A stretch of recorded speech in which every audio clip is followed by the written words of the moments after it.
Right, so we're here at the IMAS gym. I'm with Savvy, and we're going to go and talk about round kicks. Now, there was a fantastic event a couple of weeks ago, which I'm sorry I couldn't attend, which was the Wing Chun gathering.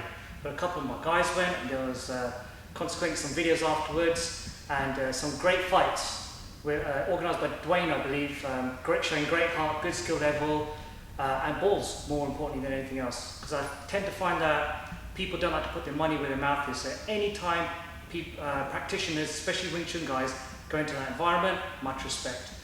Now, there was a lot of talk about the round kick and where its place is in Wing Chun, and I gave some of my points of view on it, and I'm getting a load of personal messages, so I thought, why not just do a video, makes it easy. Okay, so let's start from the start. The round kick. The round kick, as I saw some of the people apply it and how people generally do, is very Thai boxing style, so by definition, that's not a Wing Chun technique.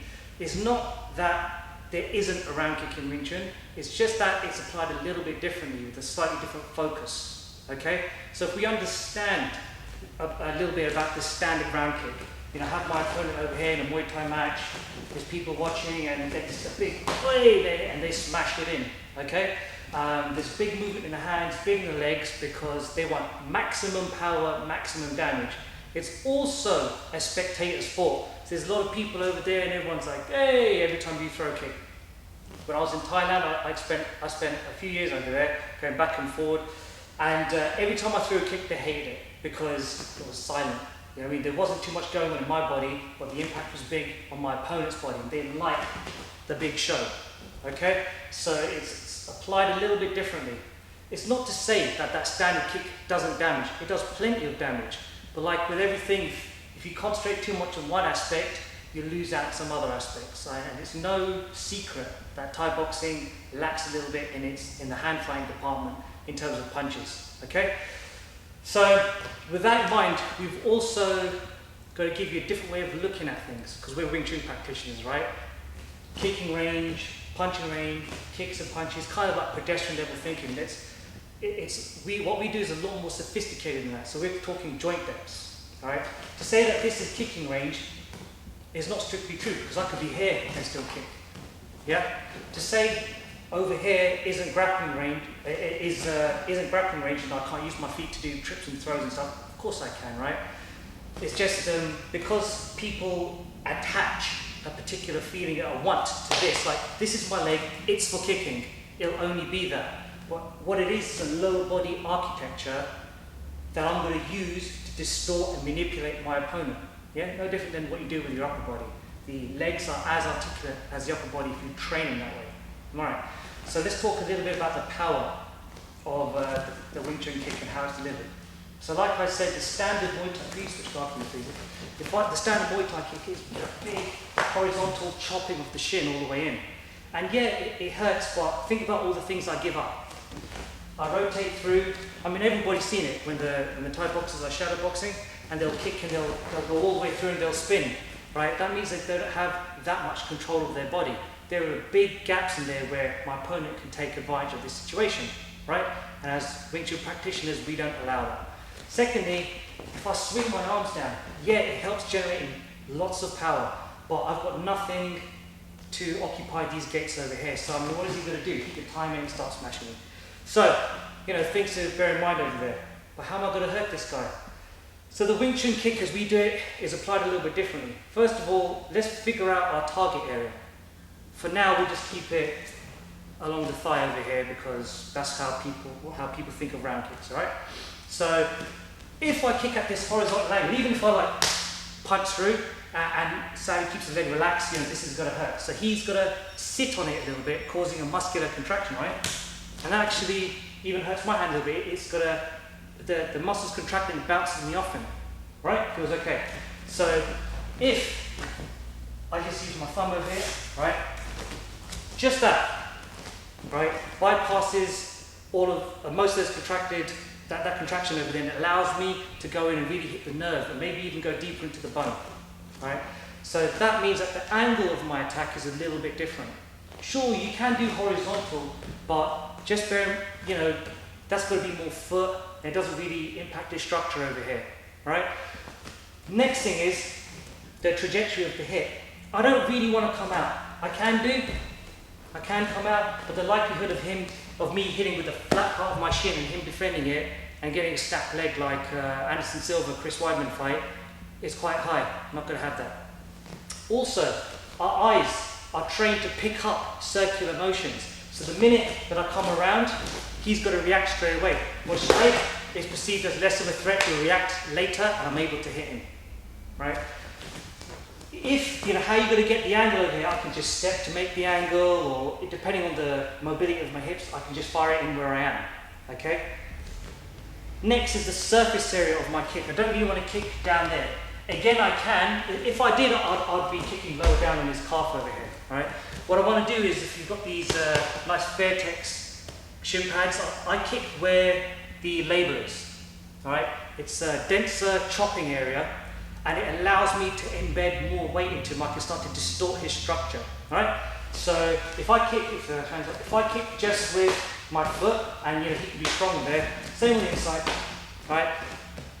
He can keep a fairly good stance, and he can still fire shots back at me. And we all know through many hours of Chisao, the best time to start to manipulate somebody, start to hit them, is when you manipulate their balance, okay? I want them almost like walking around like a drunk man. It's the same with the legs. I don't understand why people categorize, yet they use different principles for the hands and for the lower body, okay?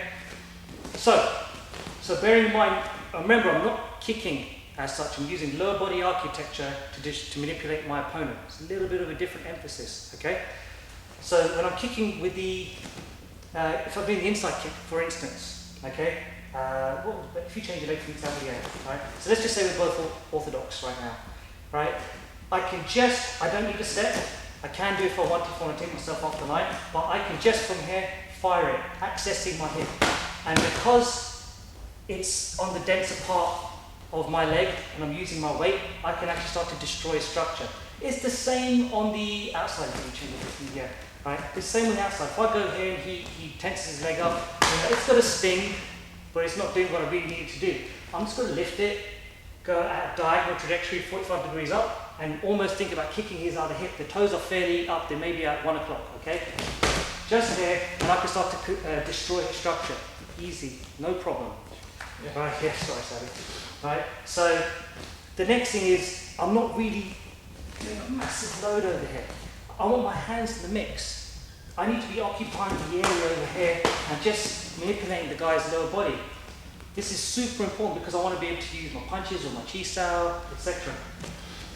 A word on, again, I keep going back to this point where these aren't just kicks, right? When people think of this as just a kick, they're just so happy to rattle off this kick. Oh, I've got you over here. The contest hasn't ended, or the fight hasn't ended. This has to roll on to something else, okay? So I want to destroy structure. If I destroy structure, it's harder for him to hit me.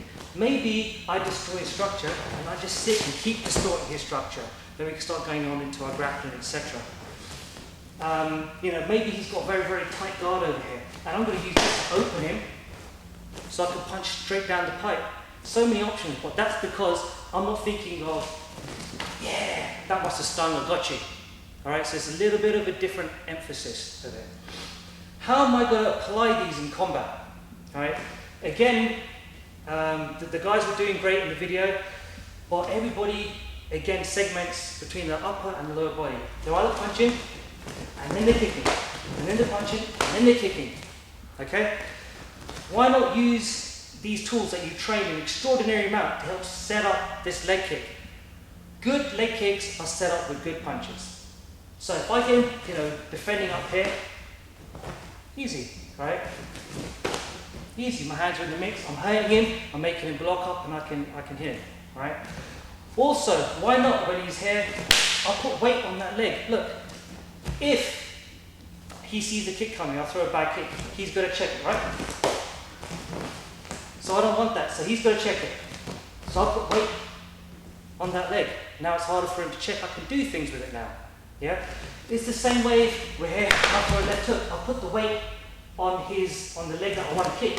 I'm increasing the percentage of me being able to use this tool on him. I don't just want to throw free kicks, although I don't mind. If he checks it, because of the way that I'm using my weight, I can still impact his structure. Yeah. So if you check it on Thai style, I can still impact his structure, no problem. It's the way that I deliver the power. Right? If Savvy moves his leg or whatever, I'm not going to kick it through. The way that I like to do things is to know that I'm going to hit him before I hit him. Right? What do I mean by that? If I explode off the spot straight away, right? Yeah, it's fast, but I don't have complete control of the situation going on over here. I want to be 100% committed with the ability to change my mind. So what I do is I throw the kick and I just put a final impulse at the end. Like here, when I know I've got him, boom, then I'll shock it in like, boom. Yeah, I'll exaggerate the most so you can see it easier on the camera.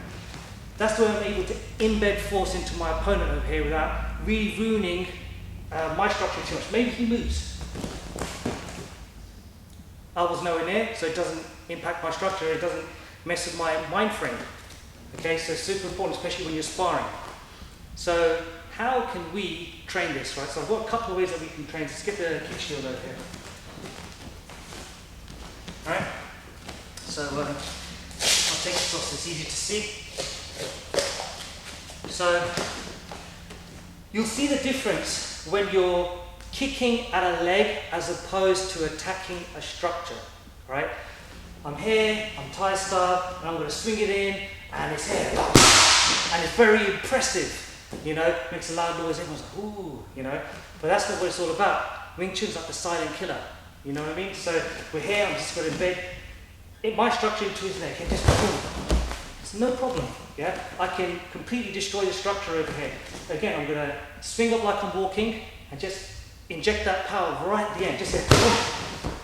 No problem, just snap that arm back, or snap that leg back, or step forward. Is really, really up to me. Okay? Another way that I like to train it so you guys can get the connection between the upper and lower body is just to hold that shield here, have your training partner, your student, and just get him to start throwing punches. Yeah? And change the angle and path. And now to start throwing kicks. Just random kicks. As he moves around, keep the hands. So what you don't want to do is stop the hands. Keep those hands going. Keep the punch over here. Keep around. Just walk it through. Keep walking it through, Savvy. Here, good. Yeah, so it's a nice way to try and connect the upper and lower body so you're able to apply your punches and your kicks at the same time. Right? Again, when you're first learning this kick over here and you've got a heavy bag. I mean, this is a 130 kilo bag first hand, which actually brings me on to a different subject about leg conditioning. Do your legs need to be conditioned in order to kick somebody? If you kick anything for any period of time, right? If you kick a heavy bag, kick a person, do sparring drills, your shins will get tougher, and that's a good thing, because that's the implement you're going to be striking somebody with. Does it need to be especially conditioned? Do you need to be rolling balls on your leg and all this kind of stuff? No, of course not. But if you're doing a lot of sparring or fighting, whatever, it helps to have a conditioned leg, or make conditioning a byproduct of your training as opposed to a focal point where you go in and spend, you know, an hour destroying the hell out of your shins, right? So when we're developing this kick over here, nice and simple, I'll take my hands out of the situation. Just keep my hands on the hips over here, and we're going to try and use that spinal rotation same way as you're doing some of your whipping punches, right? So from here, I'm just going to throw the kick back. Same on the other side. Alright, really simple. I throw the kick, eject, and pull back. You know, then I can start to have my hands on the bag.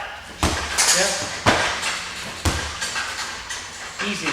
And then I can do the same drill that I've done with Savvy over here on the bag. So I'm just constantly working and moving and throwing punches and kicks and knees and change the distance and move around. Yeah, and I'm always in position, always have control of my weight and my balance, and I'm always able to use all my architecture, all weaponized architecture to try and embed force and destroy my opponent. Here's the free sparring, so you know I'm not talking shit.